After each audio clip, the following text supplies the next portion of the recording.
चुनाव जीतते ही बांग्लादेश की तरफ से आई भारत के लिए बड़ी खुशखबरी। बांग्लादेश ने दे दिया चीन को लेकर भारत को बड़ा तोहफा। भारत ने दिया रूस को बड़ा धोखा। यूक्रेन की कंपनी में भारत ने खरीदी हिस्सेदारी। अब यूक्रेन में निवेश करेगा भारत। अब क्या करेगा रूस? क्या भारत को रोकेगा रूस? दोस्तों, जब से भारत के पड़ोसी देश बांग्लादेश में चुनाव हुआ है, तब से ही भारत को एक चीज को लेकर टेंशन थी, जिसको लेकर बांग्लादेश ने भारत की सारी मुसीबतें अब खत्म कर दी है। इसके बाद अब चुनाव जीतने के बाद बांग्लादेश को लेकर भारत को जो डर था वह खत्म हो चुका है और भारत के सबसे अच्छे पड़ोसी देश होने के नाते बांग्लादेश ने भारत का साथ दिया है। दरअसल बांग्लादेश में चुनाव होने से पहले जिस तरह बांग्लादेश पर अमेरिका की तरफ से दबाव डाला जा रहा था और उसको लेकर जिस तरह भारत बांग्लादेश के सामने खड़ा था और पूरी तरह से अमेरिका को बांग्लादेश में होने वाले चुनाव को प्रभावित करने से रोक रहा था, आज यह उसी का परिणाम है कि जब बात आती है भारत और चीन के बीच चुनने में, तो वह हमेशा से भारत को चुनता है और इसीलिए आज उसने भारत को भी चीन को लेकर एक खुशखबरी दे दी है कि वह कभी भी चीन का साथ नहीं देगा। दरअसल हाल ही में एक न्यूज एजेंसी ने बांग्लादेश के विदेश मंत्री डॉक्टर AK अब्दुल मोमेन से बात की, जिन्होंने इन चुनावी नतीजों से भारत बांग्लादेश संबंधों पर पड़ने वाले असर पर बातचीत करी। जब उनसे चुनाव जीतने के बाद भारत और बांग्लादेश के संबंध आगे किस दिशा में जाएंगे, कितने मजबूत रहेंगे, इस संदर्भ में सवाल पूछा गया तो उन्होंने कहा, हमारे संबंध पहले भी बहुत मजबूत है। यह आज से नहीं बल्कि बांग्लादेश के गठन से पहले से ही मजबूत है। हमारी आजादी की लड़ाई में भारत की जो भूमिका थी उससे सब वाकिफ है। भारत ने हमारी आजादी के लिए हमारी तरह ही अपना खून बहाया है। इस तरह एक ऐतिहासिक कारण भी है। हाल ही के सालों में हमारी प्रधानमंत्री शेख हसीना और भारतीय PM मोदी के नेतृत्व में हमारा तालमेल बहुत बेहतरीन रहा। PM मोदी ने इसे गोल्डन चैप्टर बताया था और अब इसे आगे बढ़ाना चाहते हैं। हमने एक स्ट्रेटेजिक साझेदारी विकसित की है। हम भविष्य में इसे और मजबूत करेंगे। इसके बाद जब बांग्लादेश के विदेश मंत्री से बांग्लादेश चीन के संबंध को लेकर सवाल पूछा गया और भारत की इस संदर्भ में चिंता को दर्शाया गया, तब बांग्लादेश के विदेश मंत्री डॉक्टर AK अब्दुल मोमेन ने बताया, यह बहुत ही गलत धारणा है कि बांग्लादेश पर चीन का प्रभुत्व है। बांग्लादेश पर चीन का किसी तरह का प्रभाव नहीं है। चीन सिर्फ एक साझेदार देश है। वह कई प्रोजेक्ट्स में हमारी मदद कर रहा है, फिर चाहे वह मदद कॉन्ट्रैक्टर के तौर पर हो या फिर एक्सपर्ट के तौर पर। अगर आप देखेंगे कि हमें चीन से कितनी आर्थिक मदद मिलती है तो यह GDP का 1% से भी कम है। इस तरह यह कुछ भी नहीं है। उन्होंने कहा, यह एक तरह से झूठी अफवाह फैलाई जा रही है कि हम चीन के कर्जदार बनते जा रहे हैं। अगर कोई देश 55% से अधिक एक उधारी लेता है तो वो किसी भी देश का कर्जदार बन सकता है। हमारा कुल उधार सिर्फ 13.6% है।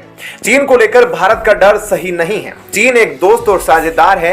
हम कोई भी मदद लेने से पहले बहुत विचार करते हैं। इसलिए लोगों को चिंतित नहीं होना चाहिए कि बांग्लादेश चीन के सामने घुटने टेक देगा।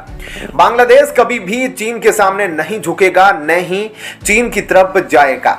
अब बांग्लादेश के विदेश मंत्री की तरफ से आए इस बयान के बाद भारत को एक तरह से काफी बड़ी खुशखबरी मिल गई है, क्योंकि हिंद महासागर में भारत के बाद बांग्लादेश ही वह सबसे बड़ा देश है जो एक भारत के सबसे ज्यादा निकट है और साथ ही साथ भारत के साथ उसकी सबसे ज्यादा व्यापार है। ऐसे में जिस तरह से वर्तमान में चीन अपनी स्ट्रिंग ऑफ पर्ल्स नीति के तहत भारत के पड़ोसी देशों में लगातार बंदरगाहों का निर्माण कर भारत को घेरने की कोशिश कर रहा है, जैसे उसने श्रीलंका में हम्बनटोटा, पाकिस्तान में ग्वादर और अब म्यांमार में पोर्ट बन रहा है, उसी तरह बांग्लादेश भी चीन के इस चंगुल में ना फंस जाए और चीन बांग्लादेश में किसी बंदरगाह का निर्माण न कर दे। इसका खतरा भारत के सामने हमेशा रहता था, क्योंकि उससे पहले भारत की आंतरिक सुरक्षा भी काफी खतरे में पड़ जाती थी। लेकिन बांग्लादेश के विदेश मंत्री के बयान ने भारत को एक राहत दे दी है कि चीन बांग्लादेश के लिए सिर्फ एक साझेदारी है, एक निवेश पार्टनर है। इसके अलावा कुछ नहीं और बांग्लादेश कभी भी चीन के कर्ज जाल में नहीं फंसेगा, नहीं उसके सामने घुटने टेकेगा।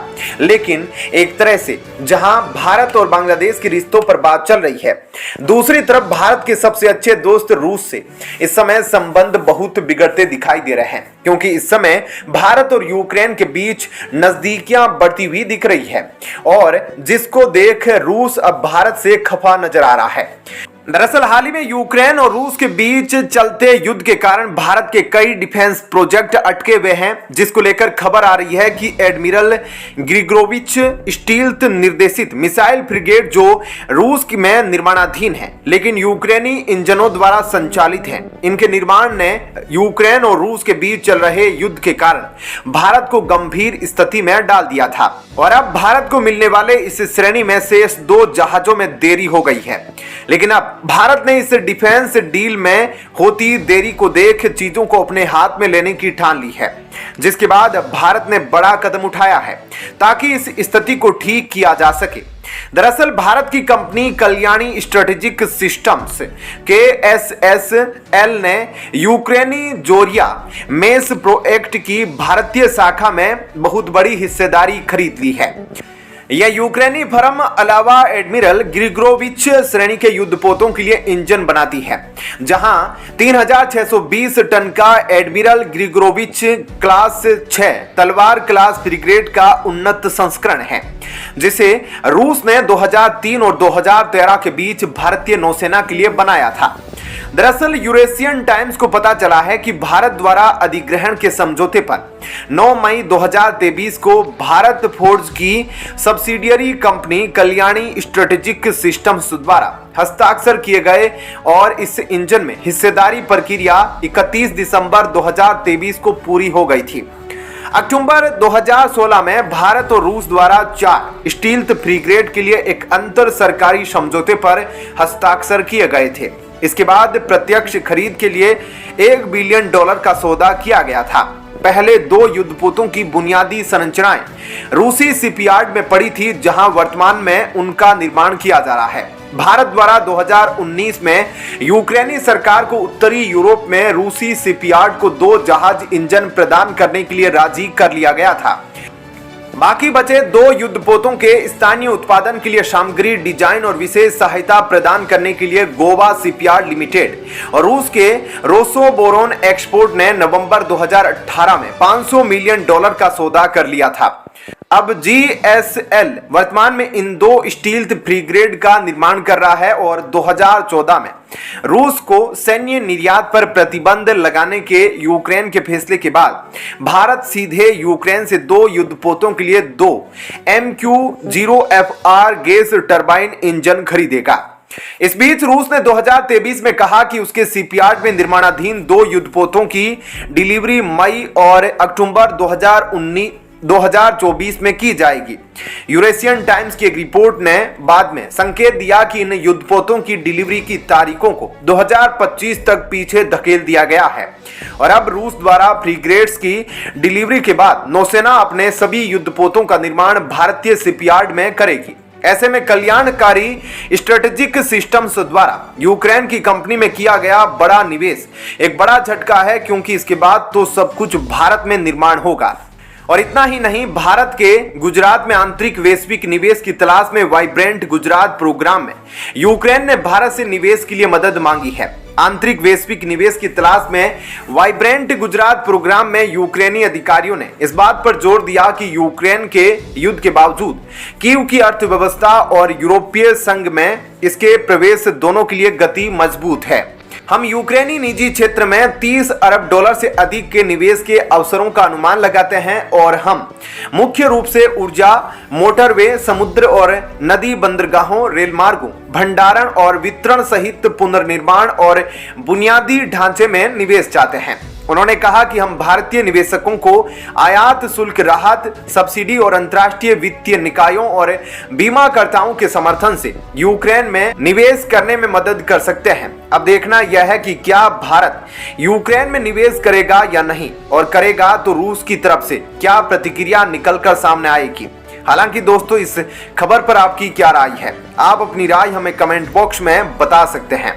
जय हिंद, जय भारत।